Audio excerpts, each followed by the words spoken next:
एक बार फिर से आप सभी का बहुत बहुत स्वागत है आज के सेशन में। दोस्तों, लास्ट वाले सेक्शन में हमने जो है दो बातें डिस्कस की थी, भौगोलिक स्थिति और प्रशासनिक स्थिति मध्य प्रदेश की। मतलब अब तक देखा है तो ये तीन टॉपिक जो है हमने कवर कर लिए हैं, तीन टॉपिक।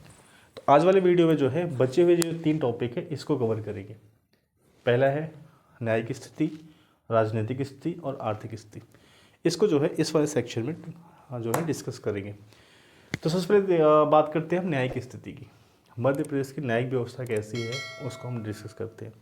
देखिए, कोई भी स्टेट हो, उत्तर प्रदेश हो, मध्य प्रदेश हो, राजस्थान हो, गुजरात हो, बॉम्बे हो, मतलब महाराष्ट्र हो, हर राज्य में जो है अपना एक जो है न्यायिक व्यवस्था होती है। न्यायिक व्यवस्था इसलिए स्टेब्लिश की जाती है कि अपने नागरिकों को न्याय दिया जा सके। अगर न्यायिक व्यवस्था नहीं हो तो दंड का विधान न हो, न्याय का विधान न हो, तो राज्य में अफरा तफरी मच जाएगी। कोई कुछ भी करके जो है स्वतंत्र रूप से घूमेगा। आज भी देखा जाए तो बहुत से लोग ऐसे हैं जो गलत काम करके ऐसे खुले घूम रहे हैं। हमारी न्यायपालिका उनको पकड़ नहीं पा रही है, एविडेंस प्रॉपर नहीं मिल पा रहे हैं। वो एक अलग चीज़ है। वो हो सकता है न्यायपालिका का फेलियर हो और प्रशासन का फेलियर हो, लेकिन फिर भी उसके उपरांत भी न्याय व्यवस्था किसी भी राज्य में, किसी भी वेलफेयर स्टेट में होना परम आवश्यक है। इसलिए हमारे संविधान बनाने वालों ने, जितने भी महान महान विद्वान थे, सब ने जो है प्रत्येक राज्य में जो है एक मिनिमम जो है हाई कोर्ट होने की बात कही।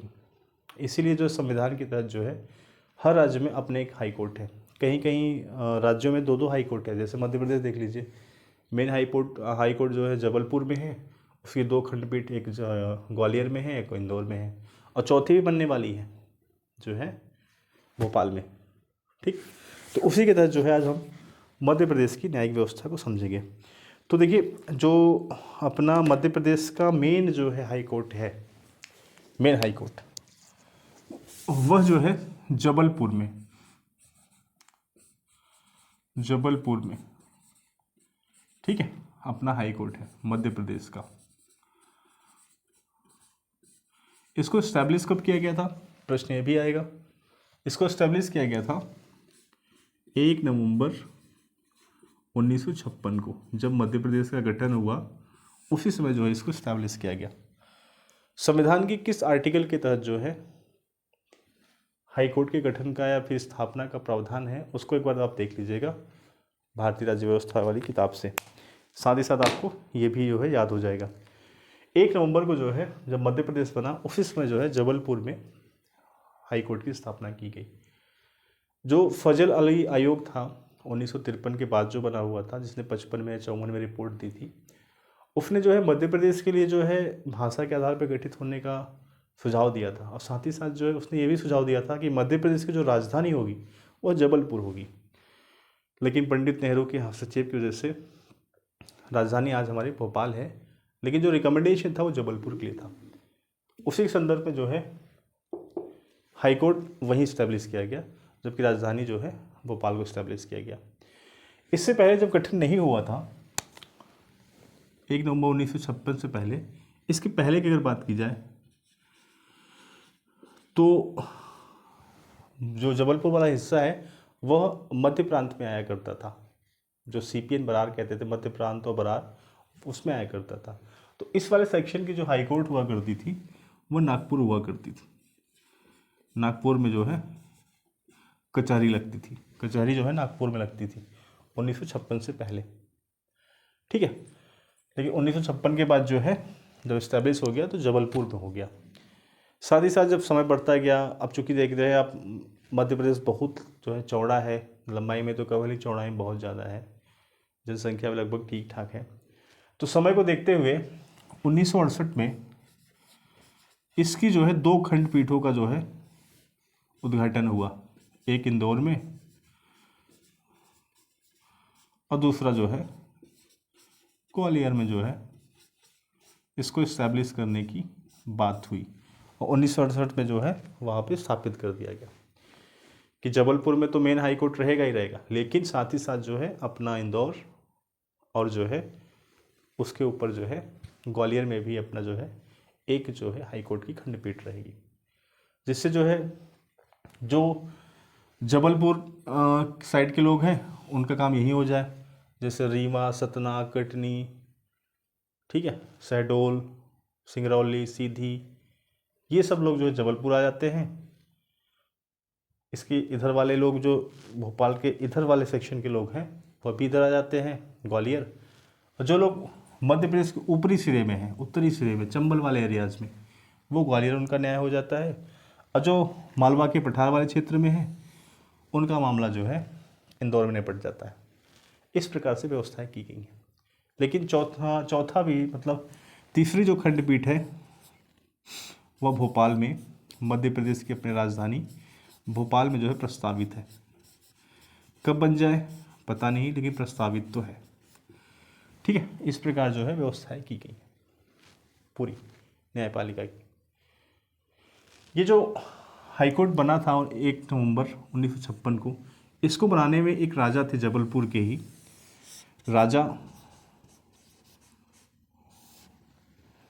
गोकुल दास। इन्होंने जो है आर्थिक सहायता प्रदान की थी इस बिल्डिंग को बनाने में। जो जबलपुर हाई कोर्ट की बिल्डिंग है उसको बनाने में जो है राजा जो है गोकुल दास ने जो है आर्थिक सहायता प्रदान की थी। राजा गोकुल दास के बारे में आप गूगल करके थोड़ा बहुत पढ़ लीजिए, हो सकता है आपसे कभी कभी क्वेश्चन पूछ ही ले कि राजा गोकुल दास का क्या योगदान रहा है मध्य प्रदेश के इतिहास में। तो ये नाम बहुत हाईलाइटेड नाम तो नहीं है, लेकिन फिर भी आप थोड़ा बहुत समझ विकसित करने के लिए इनके बारे में गूगल से थोड़ी सी जानकारी रख लीजिए, प्रश्न कहीं से पूछा जा सकते हैं। ठीक है, तो ये जो है एक तरीके से पूरी की पूरी जो है न्यायिक व्यवस्था है अपने मध्य प्रदेश की। इस प्रकार जो है जुडिशरी काम करती है। यहाँ पे जबलपुर में एक इस्टेब्लिश है, एक इंदौर में, ग्वालियर में, भोपाल में प्रस्तावित है। ठीक है, तो ये थी न्यायिक व्यवस्था के बारे में विशेष जानकारी मध्य प्रदेश के रेफरेंस में। अब हम बात करते हैं राजनीतिक व्यवस्था के बारे में। पॉलिटिकल सिस्टम कैसे काम करता है मध्य प्रदेश का, कहाँ कितनी कितनी सीटें हैं, पहले इसको बिठा लेते हैं फिर देखते हैं। अब हम बात करते हैं राजनीतिक स्थिति के बारे में, पॉलिटिकल जो है सिनेरियो के बारे में मध्य प्रदेश के रेफरेंस में। देखिए, पॉलिटिकल सिनेरियो क्या होता है, किसी भी राज्य में राज्य सरकार होती है, अब उसी क्षेत्र से जो है केंद्र सरकार के लिए लोकसभा सदस्य आते हैं, राज्यसभा सदस्य आते हैं। तो उनको देख लेते हैं मध्य प्रदेश के संदर्भ में कितनी सीटें हैं मध्य प्रदेश में। बात करूं विधानसभा की, बात करूं अगर विधानसभा की जिससे राज्य सरकारें बनती हैं, तो आज के टाइम में मध्य प्रदेश में 230 सीट्स है। कितनी है? 230 सीट, 230 सीट है। अभी 2023 में चुनाव हुआ है दिसंबर नवंबर के महीने में, तो आपने देखा 230 सीटों पे जो है लोगों ने चुनाव लड़ा, जिसमें भारतीय जनता पार्टी ने अच्छे से मेजोरिटी गेन करी। ठीक है, 230 सीटों में अगर बात की जाए तो कुछ सीटें जो है SC ST के लिए भी रिजर्व हैं। ST के लिए जो है 47 सीटें रिजर्व हैं और SC के लिए 35 सीट्स जो है रिजर्व है। मतलब इस पे जो है सिर्फ जो है शेड्यूल ट्राइब्स और शेड्यूल कास्ट वाला बंदा ही जो है चुनाव लड़ सकता है। वोट सब कर सकते हैं, बट उनका प्रतिनिधित्व मध्य प्रदेश की विधानसभा में प्रॉपर रहे, इसलिए जो है इतनी सीटें जो है रिजर्व कर दी गई हैं। ठीक है, ये तो हो गई पहली बात। लेकिन जब मध्य प्रदेश अपना डिवाइडेड नहीं था, बटा हुआ नहीं था, छत्तीसगढ़ अलग नहीं था, तब जो है मध्य प्रदेश में 320 सीट्स हुआ करती थी। लेकिन जब मध्य प्रदेश 2000 के ज़माने में अलग हो गया, छत्तीसगढ़ अलग हो गया, तो यहाँ की 90 सीटें चली गई कहाँ? छत्तीसगढ़ में। ठीक है, अब बात करते हैं हम लोकसभा की।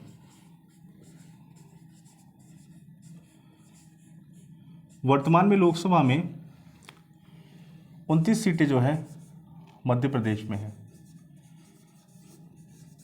29 जो है MP लोकसभा से जो है मध्य प्रदेश से जाते हैं। तो इसमें से जो है 6 सीटें जो है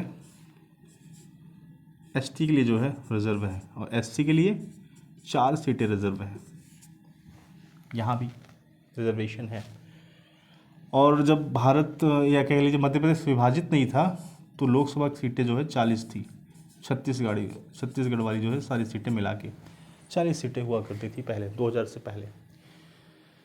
ठीक है, अब बात करूं मैं राज्यसभा की।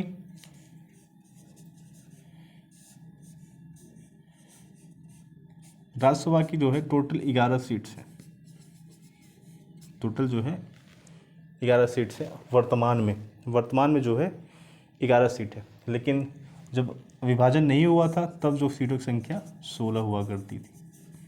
ठीक है, आपने एक चीज़ यहाँ पे गौर किया होगा कि जो रिजर्वेशन है सीटों का एसटी के लिए ज़्यादा है, एससी के लिए कम है। मतलब कहने का मतलब कम नहीं है, एससी के लिए कम नहीं है, पर्याप्त है, लेकिन एसटी की तुलना में एससी की सीटें कम है, ये मैं कहना चाहता हूँ। तो कहने का मतलब ये है कि भारत में, क्या कह लीजिए, मध्य प्रदेश की बात हो रही है तो मध्य प्रदेश की बात करेंगे। मध्य प्रदेश में जो शेड्यूल्ड ट्राइब्स है बहुत ज़्यादा है। आप देखिए जो भी पर्वतीय क्षेत्र है, सतपुड़ा मैकाल श्रेणीज हैं, विंध्याचल श्रेणीज हैं, रीवा हो गया, शहडोल हो गया, ठीक है, उमरिया हो गया, इन सब बेल्ट्स में बहुत ज़्यादा जो है शेड्यूल्ड ट्राइब्स के लोग रहते हैं। इसीलिए जो है इन सब चीज़ों को ध्यान में रख के जो इनके लिए जो है रिजर्वेशन की बड़ी अच्छी व्यवस्था की गई है। पार्लियामेंट में भी और स्टेट असेंबली में भी, दोनों जगह जो है प्रॉपर व्यवस्था की गई है।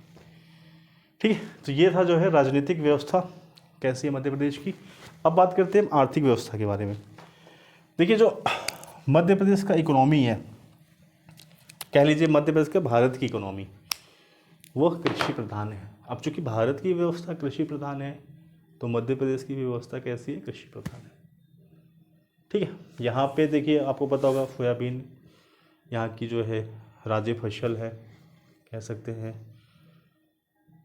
तो कहने का मतलब सोयाबीन पूरे मध्य प्रदेश में इतने बड़े रेंज पे नहीं होता, हलवा के पठार रीजन में ही ज़्यादातर होता है।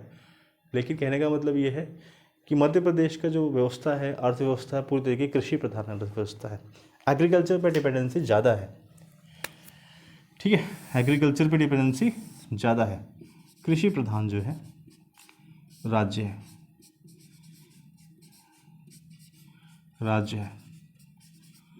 यहाँ पे जो है जो दलहन होती हैं, दलहन का मतलब दाल, अरहर की हो, तुअर हो या फिर चने की हो, जो भी दाल है, ठीक है, मसूर की, मूंग की, जो भी है, उसमें जो है मध्य प्रदेश अपना प्रथम है।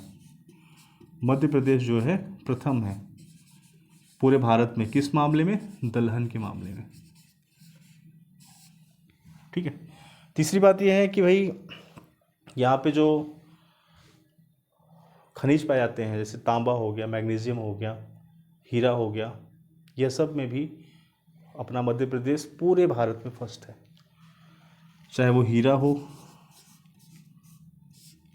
मैग्नीशियम हो